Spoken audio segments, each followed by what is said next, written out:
in a recovery mode, right? Yeah. A long time for some.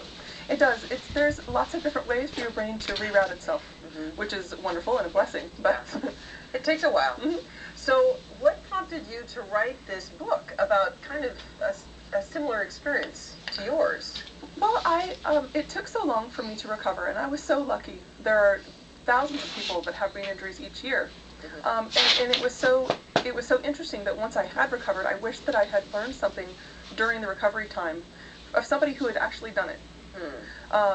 You hear a lot of horror stories, but you don't hear a lot of stories of people who make it and survive. Yes, yes. So it's this, yeah. So how would you explain what the story is about?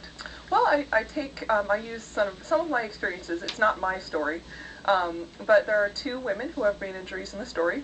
One is older, and she mentors a younger one, and she's able to sort of shepherd her through her recovery.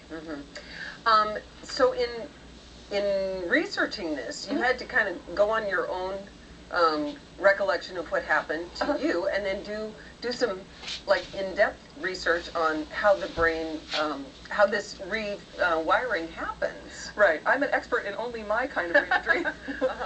So I didn't want it to be my story. I wanted to be able to use my experience, certainly, but to be able to show in situational parts of how a person with brain injury can react to things. Right. And why did you choose to do it in a novel? Why did you choose this form of demonstrating what you've learned? Well, it's pretty hard to verify a lot of your own memories. Many things that I think I remember, I'm not sure, because people have been very kind and wanted to fill in the blanks, so I couldn't exactly tell my story. Right. Well, the book is available now. It's just out right now in January, and it is available on your website, correct? It's www.jenniferbchambers.com. Okay. Or you can ask for it at your favorite bookstore, local bookstore, hopefully.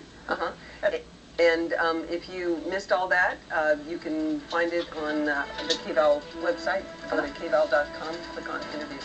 Thank you so much, and good luck with your first book. Great. Thank you so much for having me. You bet.